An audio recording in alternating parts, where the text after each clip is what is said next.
well, big strike price, was very unlikely to get above and stay above 70. So when that rejected, you move into much more of a normal, slowed down, less momentum, drifting price action. That's what I talked about yesterday, where because it had upside momentum, the only way it could go with real strength would be further up. But if that move was done, which it looked to be, you could see it disrespecting the 1 hour bands yesterday, then slow drift back. So we drop down into yesterday's session, we correct, back up, drop again off of the post expiry. But you get the weekly open right in the middle here. Price spent more time below it than above it, barely got above it, but still. I would expect Bitcoin is just going to spend its time now trading around in this area for a bit and slowly making its way lower back for a retest. Good reaction off this level, but I'm pretty confident that was more of an options pinning effect. 62 had a huge amount of OI, so, and it was mostly puts. So coming in at that expiry week, if price were to go below 62, it's going to put a lot of out of the money positions back in the money, or potentially at least do that. And since the vast majority of options contracts expire worthless, and it's in the interest of the market makers and dealers to keep it pinned, that's what you get. So 62 couldn't break. It's a little bit like 65 was last week.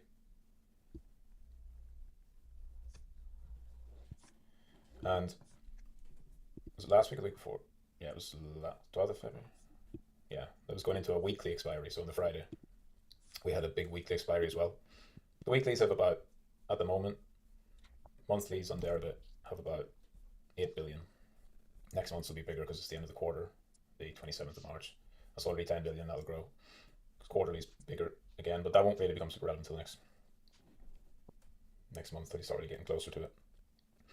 But the 6th is next Friday. Yeah, 1.5, that'll grow. I'm noticing more of this now. Especially, this is much more when you're range bound. It's much more of a factor when you're range bound because it's easier for the market to stay range bound. And that's where those levels at those round numbers become more important. As price come down to 65 on Thursday with the expiry Friday, price holds until expiry, then move up. And then that was a normal rejection of 70 after the retracement of the lows. But 65 was not really a support level. Also coming into last Friday, when you had the IBIT expiry, price came down to 66. There was a lot of downside protection bought, so it was able to hold up going into Friday's expiring in the middle of nowhere. I think for IBIT that was 38 or 36 on IBIT. And that's also what allowed the market off of the Monday open to move down through these lows, because a lot of this was not really strong support. It was more so keeping the market propped up for that pinning effect rather than being any real strong demand. Then we get down to 62, and I think it's the same. I think 62 is going to act much the same as 65 did. The level is good. It's not actually a bad spot to accumulate long-term BTC, and I'm sure spot buyers are doing that, absolutely. But most of what's moving it through the range here, if you remember, just only 2 days ago, everyone's getting all excited about Jane Street manipulation is over and Bitcoin. It's like, calm down. We've rallied from 63 to not even 70. So, of course, that leaves anyone who's aped in long attempting to put their stop at this low with leverage. There's the next target. And people betting on this being the bottom, probably you'll see it drift back, go for a retest. I think that retest has a good chance of holding. And I wouldn't short this either because it's not at an area where it's optimal.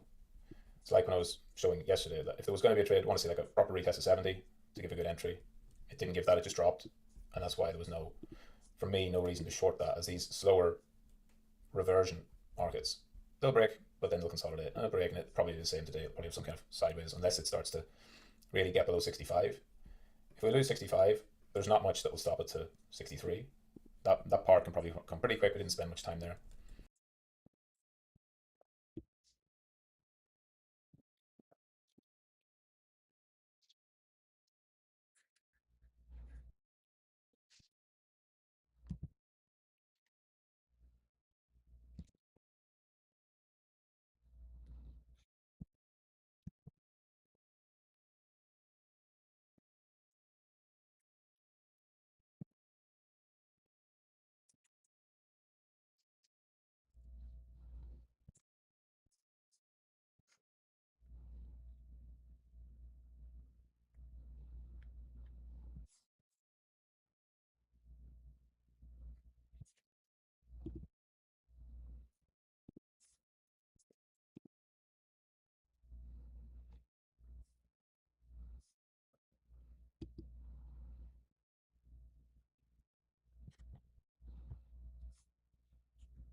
Pre-market, I'm looking for shorts, but in New York Open, I want to see a pullback towards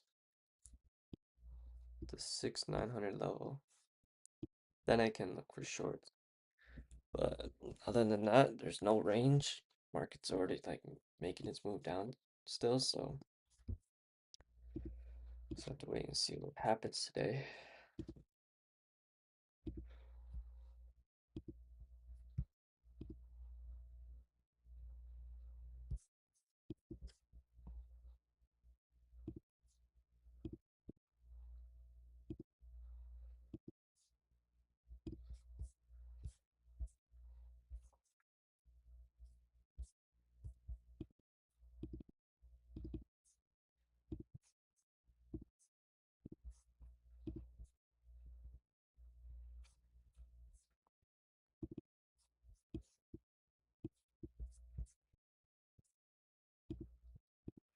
Strong support to be back at a retest.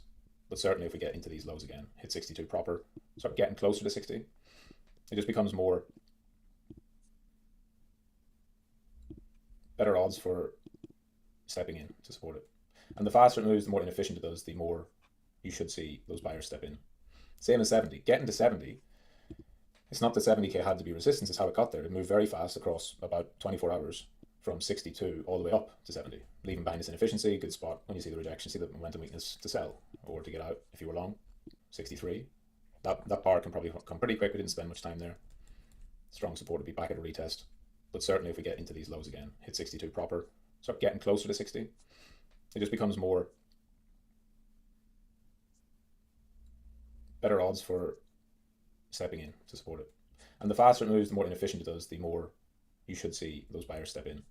Same as 70. Getting to 70, it's not that 70k had to be resistance, it's how it got there. It moved very fast across about 24 hours from 62 all the way up to 70, leaving behind this inefficiency. Good spot when you see the rejection, see the momentum weakness to sell or to get out if you were long. And likewise, the way it dropped off the weekly open, big inefficiency, no upper wick on the weekly, dropped straight down, dropped quite fast, couldn't go lower, started to revert. And you have to remember that as well. This is not a trending market. I know that goes without saying, but you also need to keep that in mind. Because when it's not a trending market and you see trends develop internally, as soon as they fail, you're going to see most likely reversion. Right? You see this attempt for price to break down as it's coming lower. You see this attempt for it to build lower highs and lower lows. Once that starts to fail and hold, you see a sharp move the other way, which looks like an uptrend, but of course, same thing, we're into resistance in range. Once that rejects, slow reversion. And that's what we saw this week. We saw an attempted downtrend to break 60. They couldn't.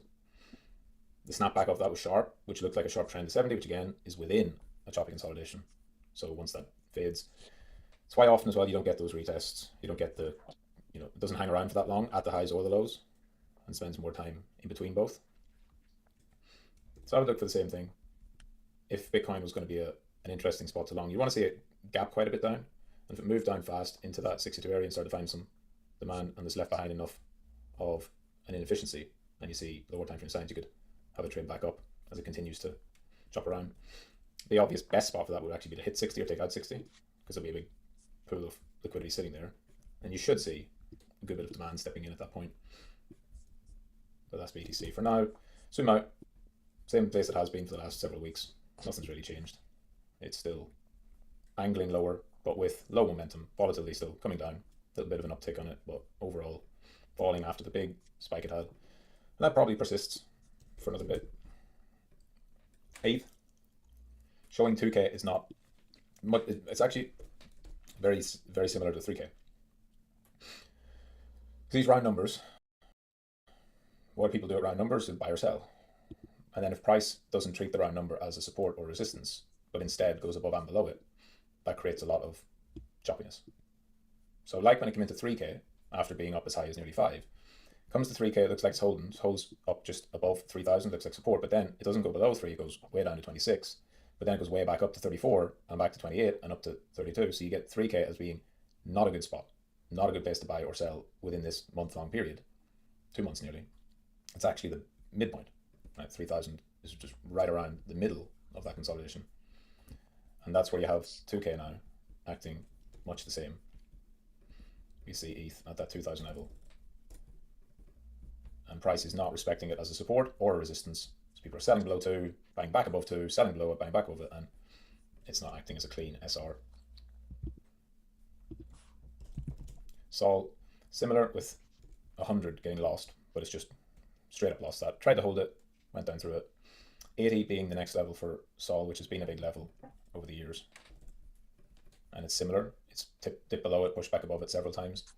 But in the past, it's acted as much more of a clean SR on the way up here and then flipping it on a retest. Even go back cycle before, held, broke through. And even here before we broke out in 2021, it stopped there, reaccumulated, broke out. And it's the same thing. It's not providing that good pivot that it was before, which is normal because the last times that it did that obviously was after a big bull market and then coming into this new bull, so you had uptrending. And then after losing 100, going down to 80, you got to think really where's Sol going to have strong support? Nobody knows. You don't really want to step in the way of it either, because supports take time to form if they're going to form at all. I don't think it's going to go to zero. I'm sure it'll come back to some extent. But on the way down, you don't need to be looking for the bottom. Just look at every bottom that has ever formed. And it's not a one-time thing. There's always one point, like, oh, that was the bottom. But it's a process. It's a structure. It's going to 11, then dropping down to 8, and then coming back up, and then breaking above it and holding, and starting to flip things into more of a bullish state. And then even months later, coming back for retests and making higher lows. It's a process. So the process, and you have to be clear about this in downtrends, which is just all this bear market is. It's just a high time frame downtrend. Call it a bear market. Sure, it's also been in a bear market technically since January last year, if you count it that way. It's not made any new highs.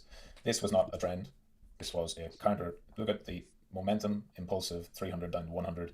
That's an aggressive sell-off, which takes just about 3 months. And then it spends 6 months slowly correcting its way higher. A big difference with this corrective move after a drop than this, after you had a nice lengthy base, this impulsive trend.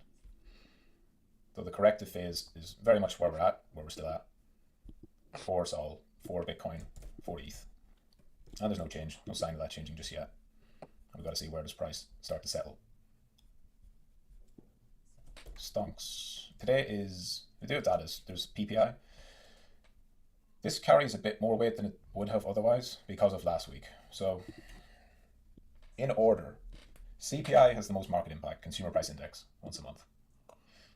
Core PCE, which is last week's inflation that came out on Friday along with GDP, that indicated potential stagflation as inflation was higher and persistent while growth was lower in GDP. PCE is second in the level of importance because that's the one the Fed use. That's the number the Fed actually look at when they talk about 2%. They're actually looking at core PCE, they're not looking at CPI. But CPI has a bigger impact because that's Consumer Price Index. That's like the one that everybody is supposed to feel in the real world. It's what the consumer inflation is, which is everyone. PPI is Producer Price Index, so it's on the production side. And it's for the US. The US is a service-based economy, not really manufacturing-based. So it's important, but it's less important than the other two. And there's a... Forex Factory doesn't put the headline number for the year on it. Year over year, core PPI, consensus is, forecast, sorry, get back here. Forecast is for 3.3%, and that was also what it was last month. So we'll see. That's core. We'll see what that comes in at. That's still pretty high, especially when you've signs of a slowing economy. And if it rises, you'll likely see a pretty negative reaction out of markets, which are, say this for the, I'll go over here actually, I'll get this up alongside the VIX for the 100th time. This is a high volatility, rising volatility market, persistently higher volatility. And one of the things that would contribute to that is what I said last night. You could see in these layoffs that are starting to happen. And Block, which is Jack Dorsey's company, they make Cash App, and Jack is the guy who started Twitter, you'll know. So not a huge tech company, but big enough. I think they're like 30-40 billion market cap, so not like a mega cap. Let me see that. I'll put that wrong thing on. But you can see a sign of that. They're not the first to lay people off. They won't be the last. Yeah, 30 billion. And it will be very clearly. And you can see this from the overnight move. The market took that very positively. That was also with earnings. Nothing spectacular. Earnings came in right around expectation and revenue slight beat. The market reacts favorably to them cutting 40% of the workforce. Why? Because it's seen as financially responsible. That you can with the same with 40% fewer staff, you can produce the same revenues and profit. Assuming they can, it's going to make margins better. Margins will increase because per customer or per. I think he came out and said there was people saying on Twitter that they're only doing this because you hired too many people during COVID and you bloated it up and you had to cut that off. So first thing, that's like every single company. So you can't use that. People are coping super hard about this. It's kind of weird because I'm like the last person to be a doomer on this kind of stuff. It's like yesterday's daily lesson. It's nothing to be. It's just reality. You can't deny reality, and you also have to adapt to things. And in every transition throughout history, those who adapt do best. And if you're younger, it can seem bad or seem scary or whatever. But it doesn't really matter what age you are. If you're older, you've probably lived through this more. If you're in your 40s, you probably lived through the last recession in a way. If you're young in your teens or in your 20s, it's going to be very disruptive, but it's more disruptive to older people than it would be to you. And you're coming up in this time of great opportunity as well. But get to the point where people talk about job cuts and it always seems bad because on the face of it, it's like people losing their job, which is true. But also every single business in history has always done this if they're going to be successful. They either don't overhire and they run lean from the start, but that doesn't tend to be the case. They tend to get bloat. When times are good, they hire more, especially with the 2008-9 up to 2022 of just endless money printing. There's loads of companies that should be dead that weren't. They were just bailed out by the zero interest rates and the printers. And that creates a lot of zombie companies, a lot of inefficiency. And getting rid of all that is good. It has to be. Otherwise, it wouldn't happen. It has to be made more efficient. Otherwise, they'll either just get propped up by easy money, which looks good on the surface to people because there's not firings, there's not mass layoffs or whatever, but also underneath it, it's really worse because you're just getting your purchasing power destroyed by the printers. And then the other side is this, where they're going to lay off people and cut back on expenses. That's always going to come at the expense of the unproductive, the least productive. And they went from something like $500,000 revenue per employee to like 2 million now, even with the bloated company. So the point of that is this idea that it's somehow not AI. Yes, they're using AI as an excuse, 100%, but so will every company. Because they have the perfect excuse now. Oh, we're laying off a certain percent of the workforce because disruption of AI. When in reality, most of these companies probably have 20, 30, 40% too many employees that aren't productive, that are doing TikToks about my day in the life of like these dumb shit you saw on TikTok or on Twitter or on Instagram, where people are putting up fucking videos about doing nothing at work all day and going to get a Starbucks coffee and taking 3 hours and then wondering why they don't have a job. Well, that's why. And then the other side of it, like I said in yesterday's video too, loads of people were working a bunch of jobs remote. So the job market got cooked by COVID in many ways, which is going to create this very interesting, and it's next week that we'll have non-farm payrolls, the employment data and the unemployment rate. That's not going to show through on it. It's not going to show through so soon. But I think what is interesting is that it's going to be a different world. The way things are measured before won't be as valid in the future. Meaning, a lot of the layoffs that will happen and the opportunities that will come will probably distort how things look in the old numbers that we use. Even things like GDP, even inflation. Most of them, these are fake, made up numbers anyway. But everyone has this interpretation of GDP up, good. Economic strength, no recession. Unemployment down, good. Non-farm payrolls rising, good. Like more people getting paid, more jobs. Unemployment rate down. But you've already seen this since COVID. When you break all that down, the unemployment rate is at historic lows. It's at like 4.5%, which is really low based on historical averages. But then when you break down into it, and many of you know this, like how many people are working 2 jobs or more? You're probably doing it to get more money in, but a lot of people are doing it just to survive. Maybe that's the same as well. Like they talk about the non-farm payrolls. Like, oh, look, the payrolls growth so good. Yeah, but how much of that is people with a second job or whatever?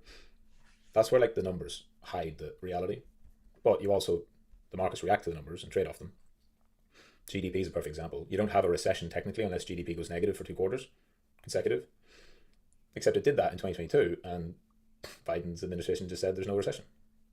So even when you get the historic measure of what a recession is, they just don't admit it.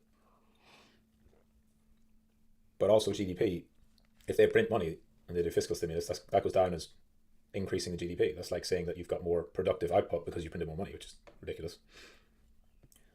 Point is, it's all fake. And now you're going to have this big change of what looks like mass unemployment in one case How's that going to be counteracted as people are going to start demanding big payoffs, or benefits, or universal basic income will become a thing? And where's that going to come? That's going to come from printing, which is going to boost GDP. That's then also going to increase inflation. You're going to see inflation higher. This is all the thing about like run it hot. They say that the Trump administration are going to focus on growth, manufacturing and defense, AI, all these data centers, everything else, which is going to come from a combination of investment, but also there'll be stimulus and the displacement of people from that. It's going to be leading both ways. If they do end up with this big fiscal stimulus or this big monetary stimulus, and you get rising prices, plus you get high growth, but also high inflation. And that's going to be more volatile, which is why I said last night, one of the things you want to watch for is that you see persistently higher VIX. So normally, it's way back, if you remember, I think it was last year, talking about this regime change of when Trump was first in office. Apart from the beginning, 2017 was like Goldilocks sort of period. Trump got in and it was pretty slow and steady. But 2018, you really started to do, the tariffs first time, build the wall, all China stuff, and then going into the midterm elections and Powell with trying to taper, and then Trump saying get fucked, and then obviously up into COVID. You had persistently higher volatility under Trump first time. Then you had Biden, and it was just persistently lower. It was kind of more steady as you go, standard politician, not really radical with many of the policies, not being covered all the time in the news if everything's going to zero. Trump gets back in, you start to see that more persistently higher. I mean, to the end, all of 23, all of 24, Japanese yen carry trade with one exclusion. You saw it's persistently lower volatility right until around the election. Since then, big spike with the first tariff sell-off, comes down, can't go lower, starts to hold, and it's just once more persistently higher. And that's the norm. I think that's how things are going to be. And I think this is why I did it last year, is like higher vol under Trump, lower vol under Biden, higher vol under Trump 2.0. And just saying careful around the 2021-24 playbook, which was after COVID, and then the printing, it's easy money, loads of printing. And then also, an administration that's more just standard Democrat, there was basically nothing different about it. And then Trump, because of the whole nature of how he is and the media coverage and everything else, and the policies, it's just more chaotic. So that 2021 to 24 playbook was just basically up only, easy mode. Obviously, you had 2022 bear market for mostly driven by the Fed and the raising of rates as you'd run away inflation.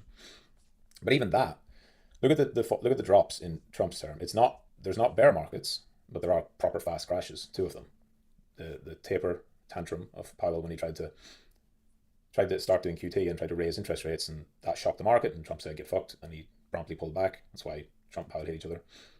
And then COVID. Then the bear market you get under Biden is much more of a managed decline. And then coming back out of that as well, nice and slow, steady, up only, right until Trump gets in. As soon as Trump gets in, what happens? Chaos again. No bear market, but big fast crash. Sharp reaction off it. As you get that volatility coming down. But now we're into probably more of this volatility up, but also price up. Just look at like Trump's first term for this. I mean, from when he gets in to when he got out the first time, stock market's higher. January 2017 up until January 2021, which is over here, higher, but higher with volatility. Now you go from Trump getting in January 17 at 225, and by the time he leaves, up here at 380, 400. But look in between, you get one smooth trend up, then you get a lot more volatility. Like this widening mouth, it's like a fucking megaphone pattern. That's a clear sign in realistic that, but then you see it extend on. That is pretty clearly what we have seen with the big drop, and then we see the sharp reaction higher off it. But more volatility as it rises, both with the Trump approach and also with this, if you're going to see things like layoffs, not because there's a recession, but because there's this disruptive technology, they say, and they want to cut costs, and they can cut costs if AI can help a company do more with fewer employees. But that unemployment rate rising creates uncertainty.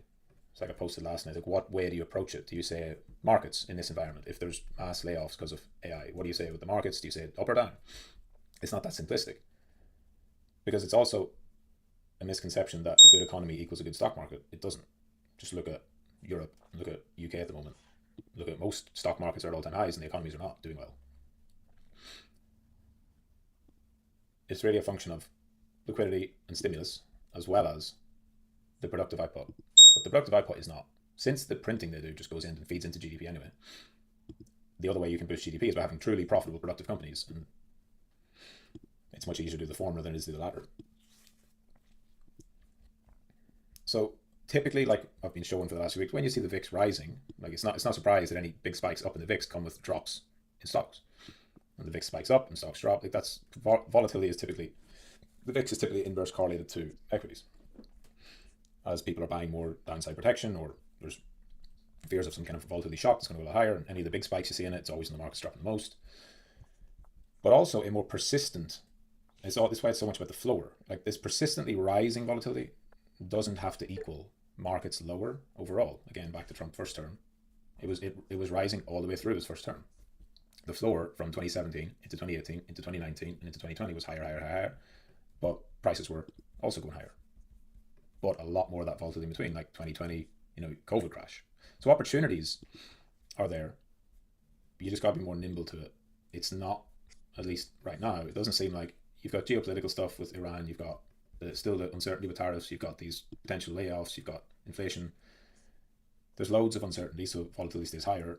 It creates more whipsaw, more mean reverting market conditions, and that's why you see a lot of this kind of messy, very messy price action, which is really just a function of supply and demand, cause and effect, and it's building energy. So overnight, yesterday it pushed SPY above 690 and QQQ above 610, and my short trade still open, as you know, that was overnight. So looking at I only trade in the normal hours, so it never got hit in the normal hours yet. Maybe it will. It seems to be back on side at the moment. It's fallen back below 610 and SPY back below 690. Those are the big levels to watch to the upside. 610 and 690. And if prices stay below those, then you're watching 680 on SPY and 600 on Qs.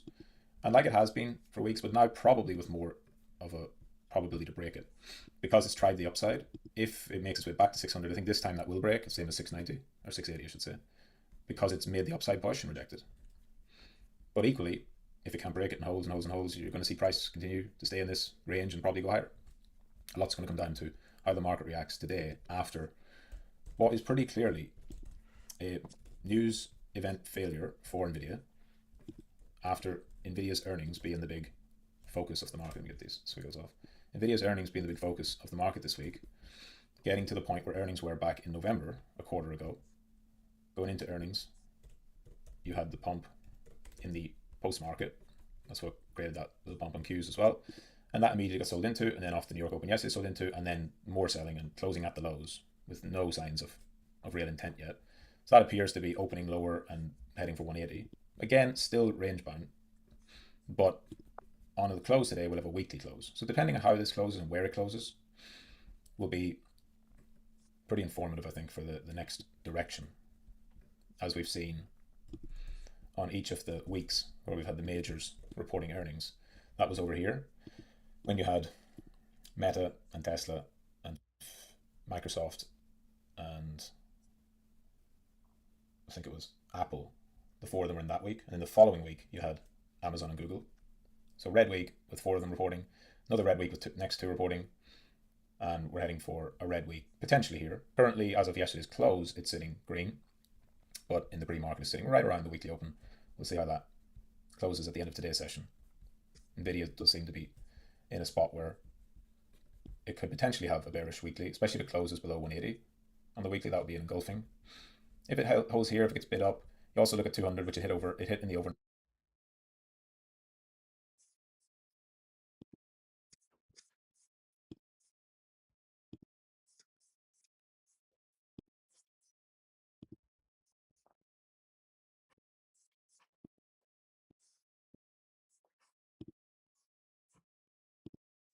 Right. It went to 203 in the post-market move. Maybe it's a function of just options at that level. Maybe there's a lot of call options being bought. There's a lot of positioning for that 200 level, and that created this cap on it. That's where I would look at 180 as your round number and 190 in between. Because it's not.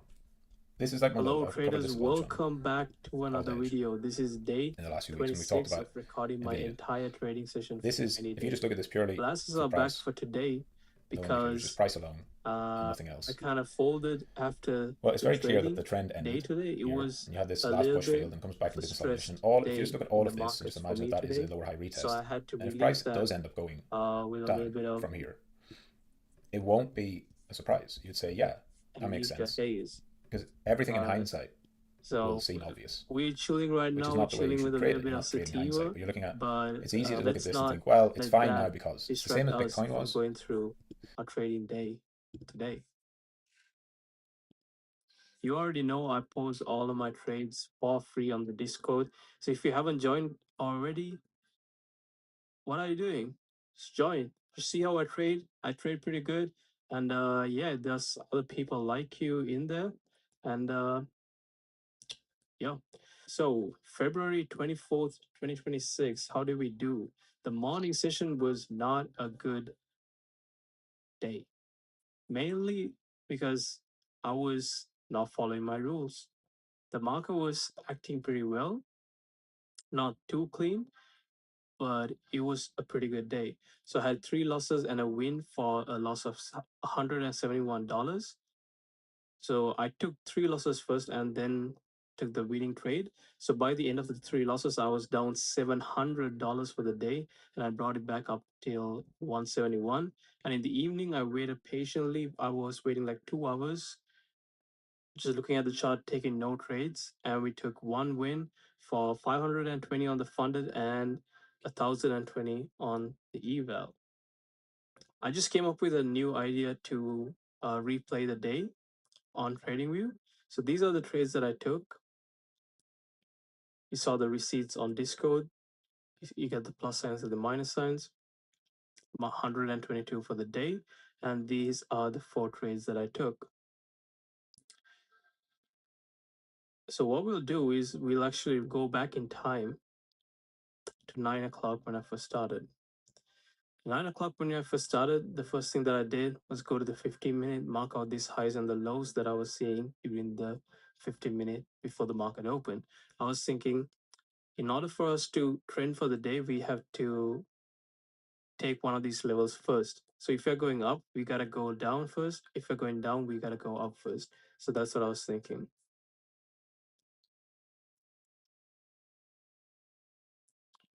So we'll just keep going, keep going. And all I'm looking for is all these 3 indicators to align. So you see like how this one is on, this one is on, and this one is trending. So this is basically the pattern that I'm looking for, but it's not at the right time.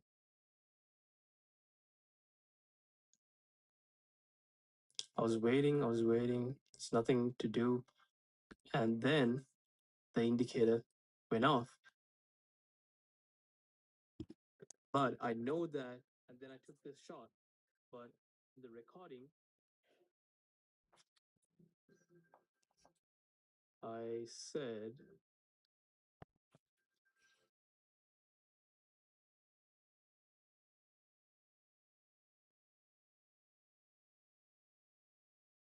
this move is fake, watch us come back to the gap.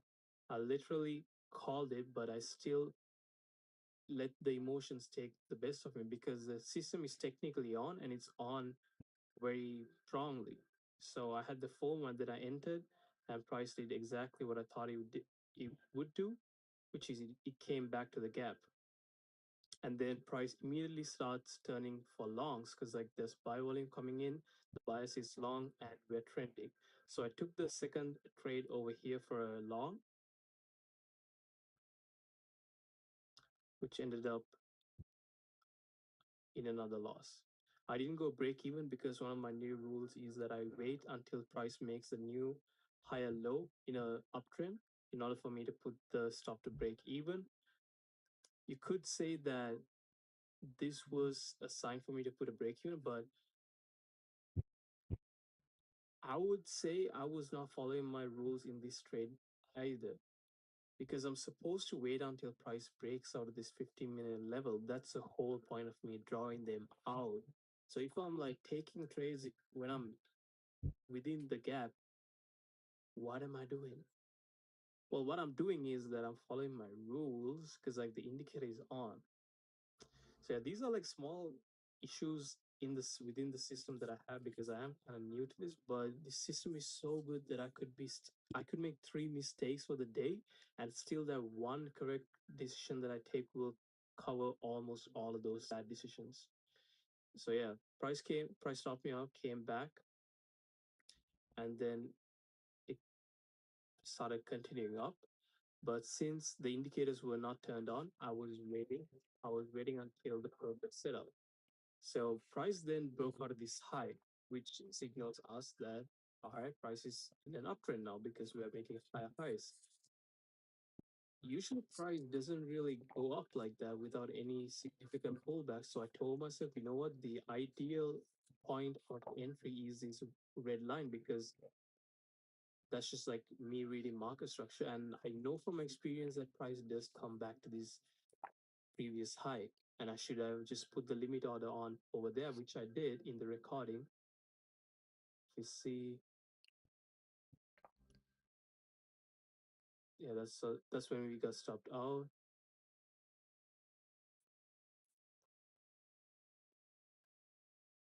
So you see, I had the limit order on, and then honestly, I like playing it over here. So I had the limit order on over there, and you don't see it over here, but in real time when I was trading these, the break of structure indicator went off at this level. So I thought, okay, price might not come back and then just go in our favor. So I entered a rush trade. So this is now me following my rules. I'm not really happy with the way that I traded today. The reason is because I was focused on passing the funded. I was only $800 away from passing it. And the thing about trading is if you are focused on the money, the market will always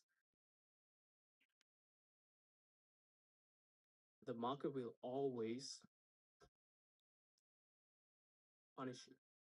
So what you should do is that you should just follow your process because you know it works and take no trades that are not following your rules. Because I knew as soon as I put it on, my mind was screaming at me to take it off because it did not feel like the higher self trade. That makes sense because I used to ignore my intuition, but through the volume of backtesting I've done and the data that I've gathered, I know that I should not have taken this over here. I should have just waited for the pullback. When I took the trade, the indicators wasn't even on. So I wasn't following my intuition and I wasn't following my rules either. Because it's only supposed to be like this when I'm allowed to take a trade and I didn't do it. Come on. So I got stopped out, right? And also this was a 7.25 point stop loss when I know that one of my rules is to have a 5-point stop loss. So this trade is a really bad one because it didn't follow my risk rules, it didn't follow my systems, and it didn't follow my psychology. So it was like completely off. So I will not repeat this ever again because this is me completely disrespecting myself in all three frontiers. Sometimes it's just one of them where I take the proper trade and then risk less, which is what ended up happening over here. As soon as price came here, I knew that, you know what, it's going to reverse from here. I've seen that pattern so many times that I ended up taking it, but I took it with less risk. In all of these trades, I'm risking 8 contracts. And in the one that ended up winning, I'm risking 7 contracts. So these are like small mistakes in the system that needs to be fixed. So at least I had the courage to actually put the trade on because I know even though I was over trading, this trade was a trade that I would be fully okay with if it hits my stop loss because this is a fully aligned trade. And it ended up working out. And let's see where I took profit. So I went to class at 11:30. And this is what I mean by not putting my stop to break even too fast because see how like price came to my break even like entry and then continued up.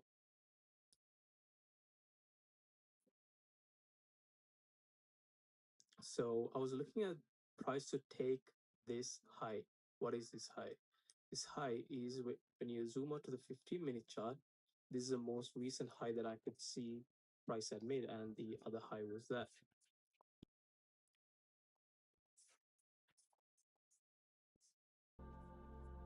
So that's what I was looking at because now the time was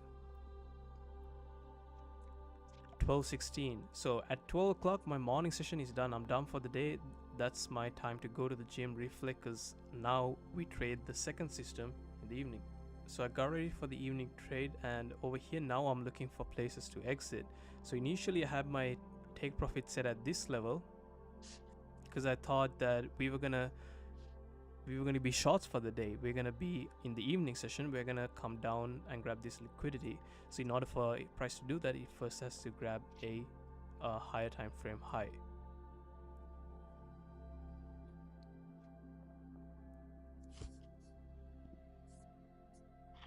So over here, I was expecting price to take out this high, so I put a stop loss, put my take profit here, and I put my stop loss at this low because I didn't want to keep open positions in both trades, both systems, because right now we would be in this system round at like anything after 130.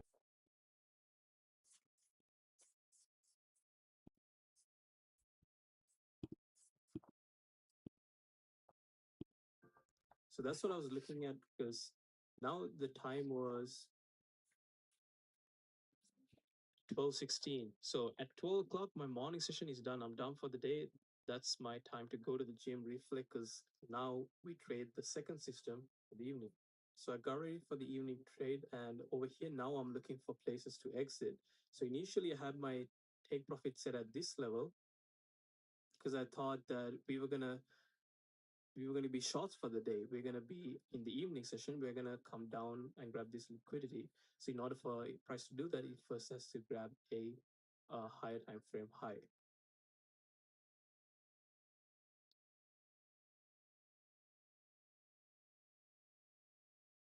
So over here, I was expecting price to take out this high, so I put a stop loss, put my take profit here, and I put my stop loss at this low because I didn't want to keep open positions in both trades, both systems, because right now we will be in this system round at like anything after 1:30 p.m.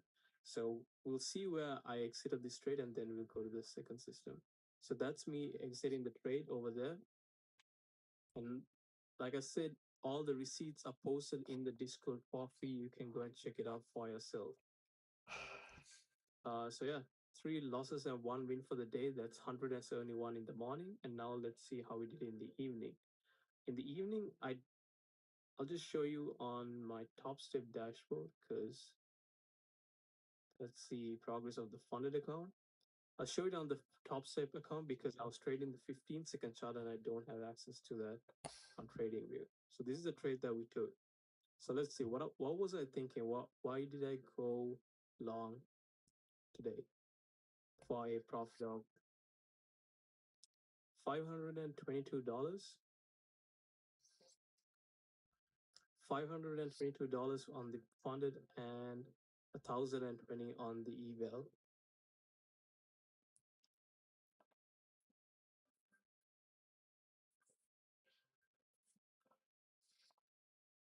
So like I said, I had the same level marked out.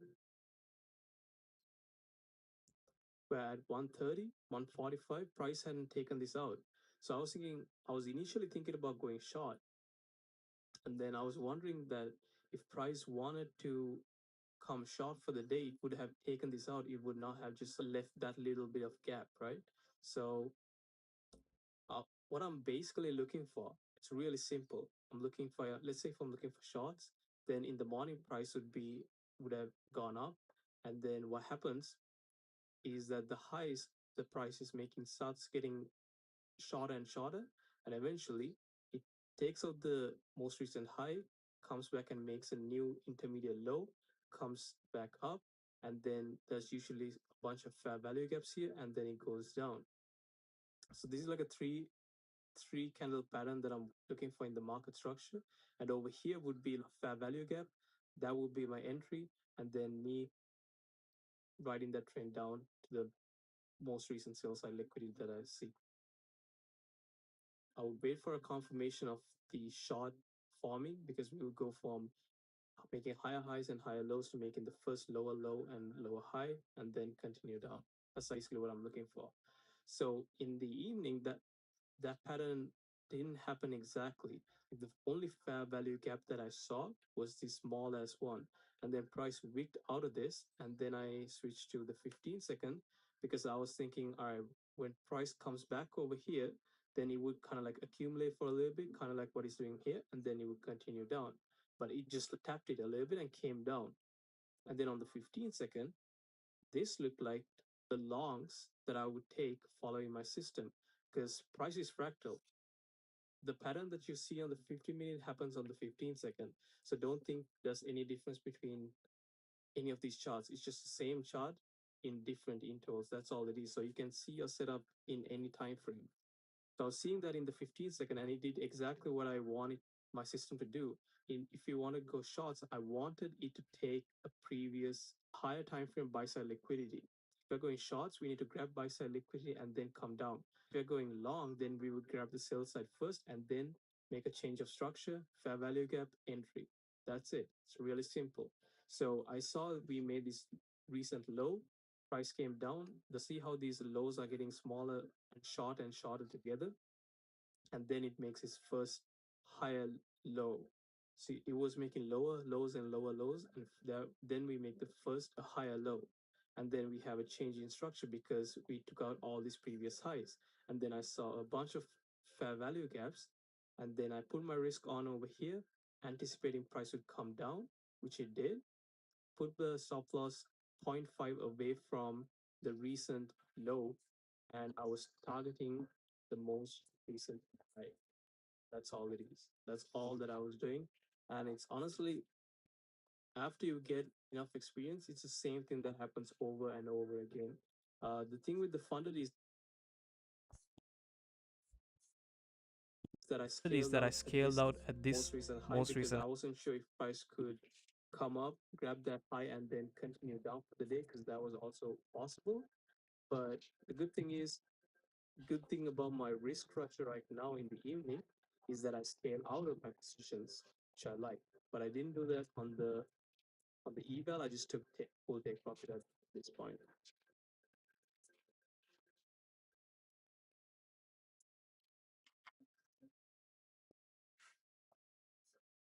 So yeah, that is how today went. Overall, I'm happy that even in the evening I wasn't feeling fully aligned. Like there was certain things in my mentality or like my trading mindset that was off, and then I know exactly what my actions were. So I had to make sure that every day, as soon as I wake up, I'm setting myself up for success in trading. That would be showering, meditating, and praying to God the first thing in the morning. Because everything is possible with God.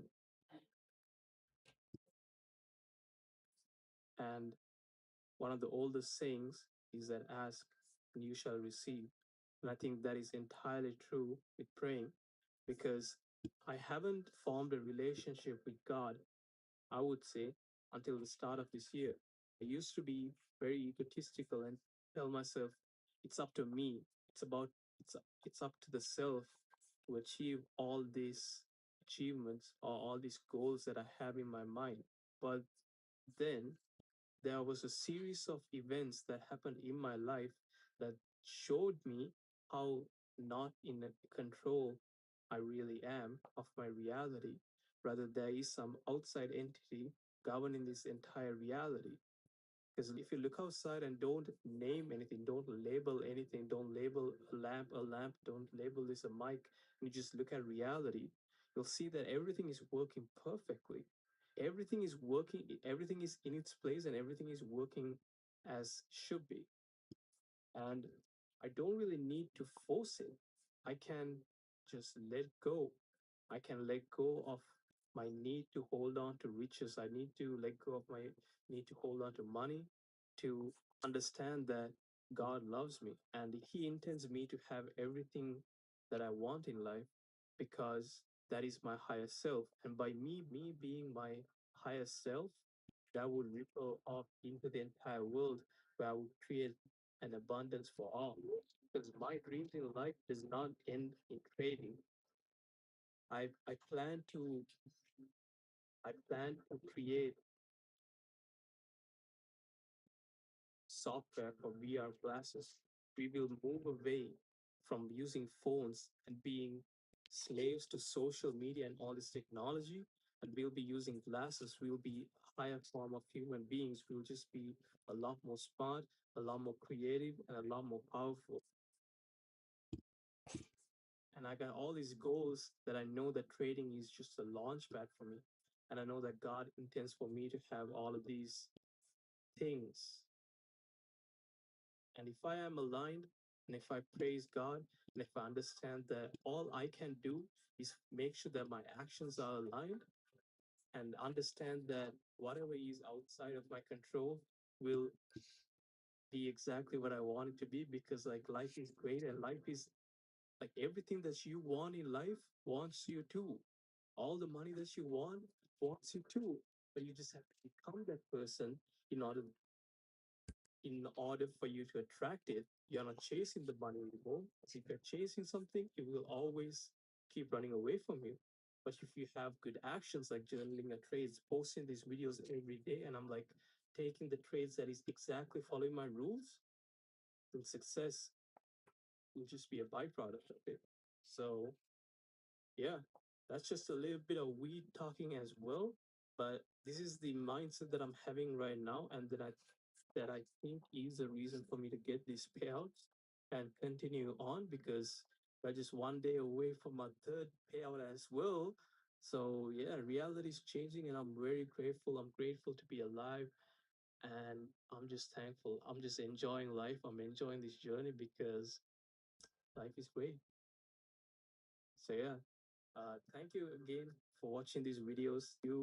I thank you for your valuable time.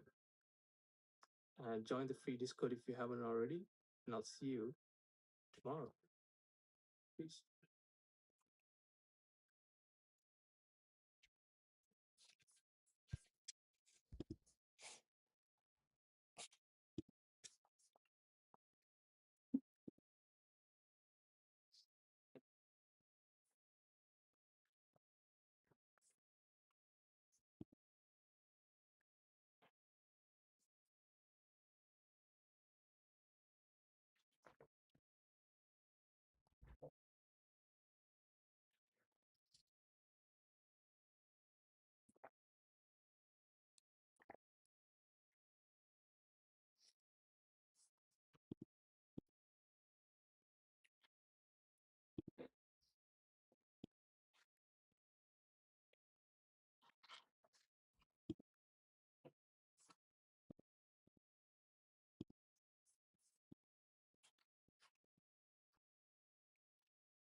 If it hits the target, if it was meant for me, then alright.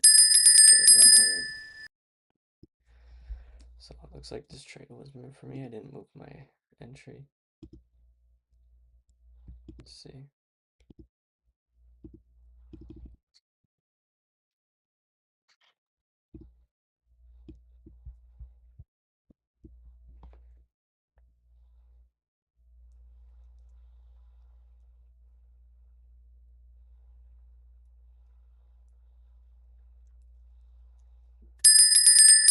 One loss.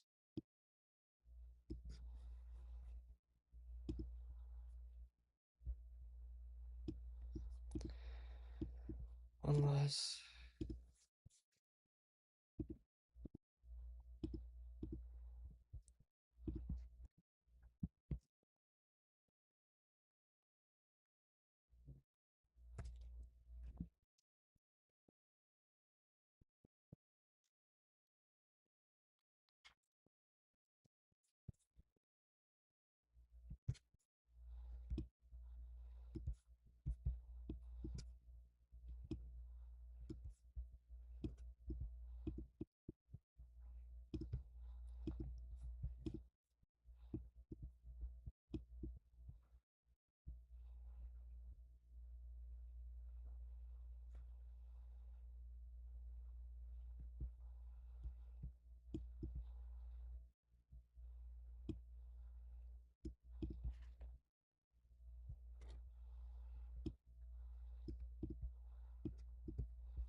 Nah, what was that, bruh?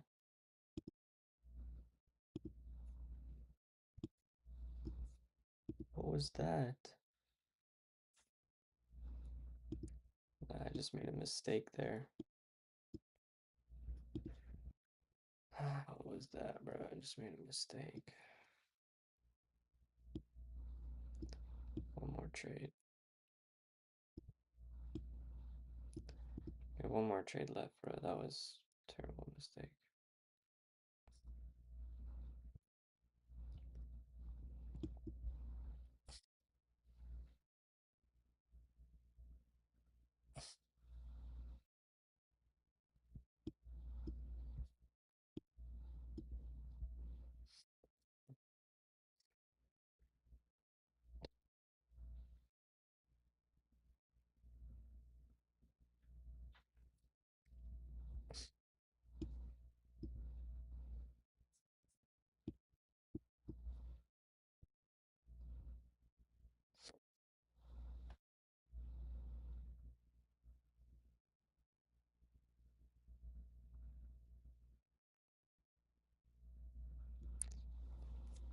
Meant to take out one position and I added one.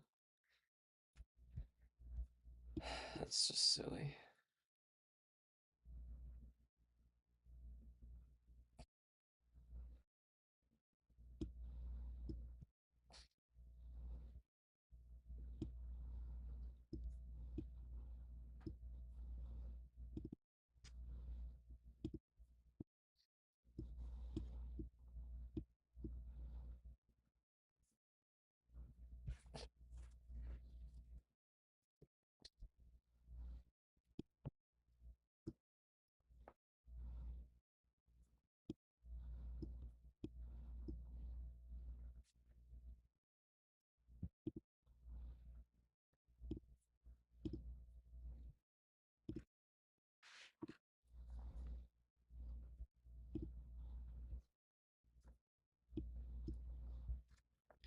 We'll do a market sell in 15 seconds.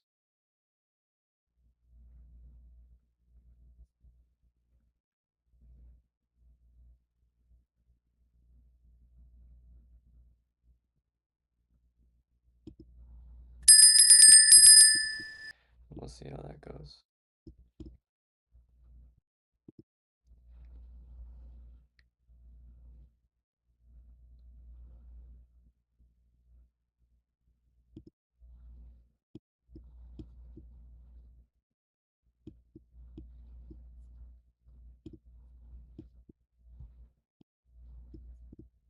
It's the last trade back. We're at that liquidity zone. Hopefully we can grab liquidity and reject there, but if not, I'm done trading.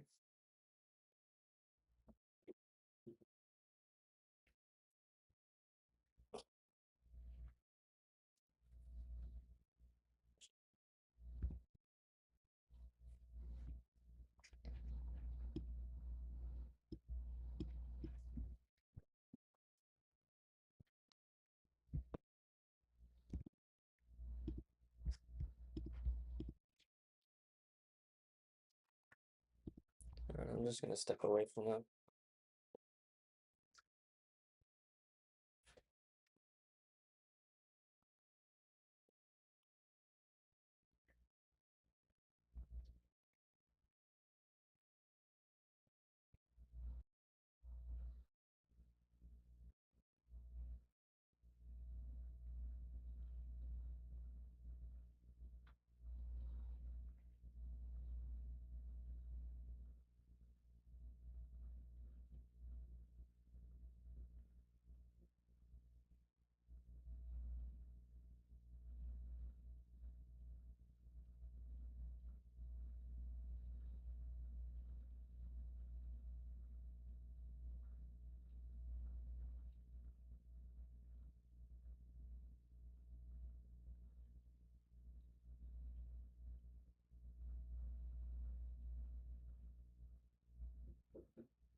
man, just let your mind breathe for a second, man. Like, I did make that mistake, but thinking this can recover well. Um,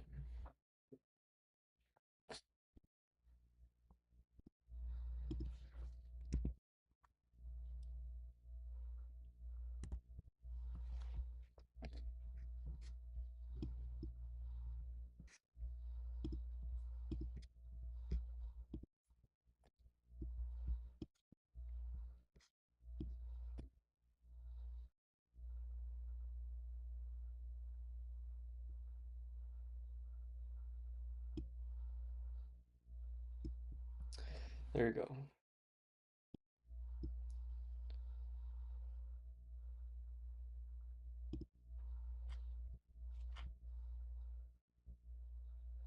Just make sure everything's correct, yeah?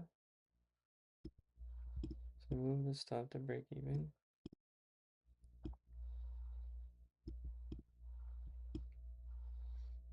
Everything should be correct. So the buy stop, yep.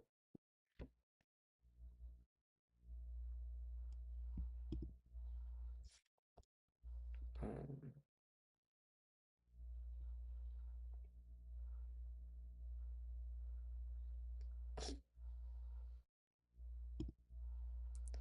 that's full take profit down here, so yeah, that's cool.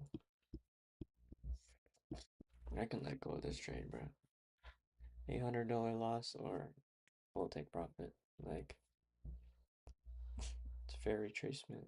The best decision I can do is just not manage the trade, not try to interfere. Just gonna watch the volume, see how that goes. But we made that tiny mistake, but we can recover cleanly from this if we just don't pull out. We're just in the trade. There's no reason to fuck around with it, so.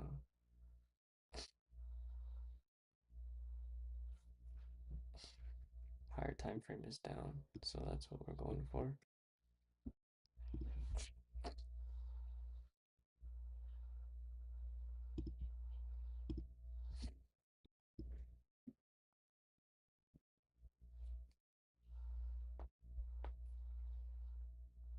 The challenge is to watch this entire trade and to not do nothing. That's what I'm going to challenge myself to do. Just to sit here and just watch the trade play out, do not do nothing. There's no reason for me to pull out of the trade when we've just begun a reversal. So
Break even.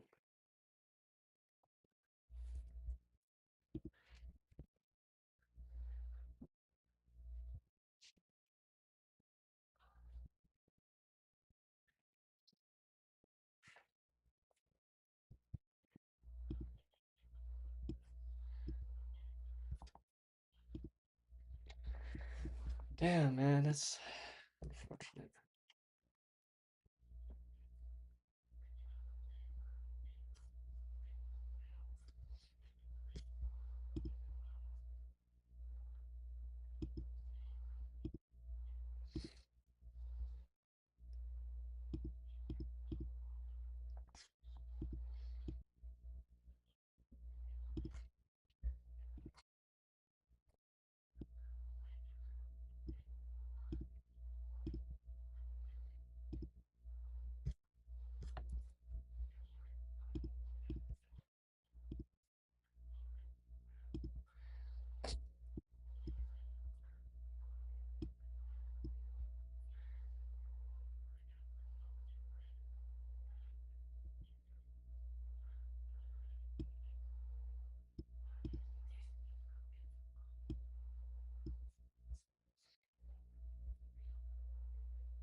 Like, what am I doing, bro?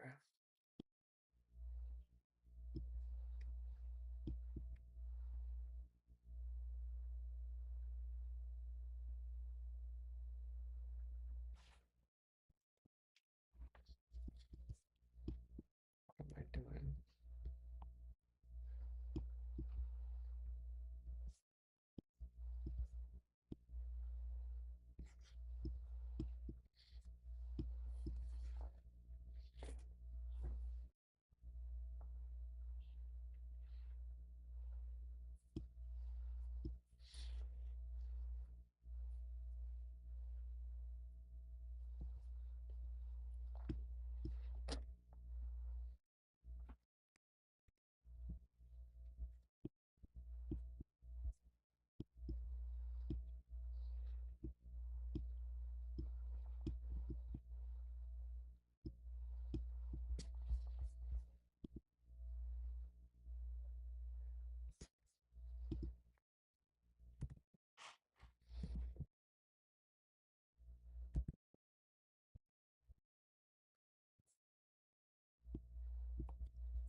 Alright, guys. I think I just stopped trading. I think it's over. My rules are to just stop trading pretty much. I'll probably miss this reversal move, honestly. But whatever.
Bulls are starting to take over.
Hmm.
Alright, guys.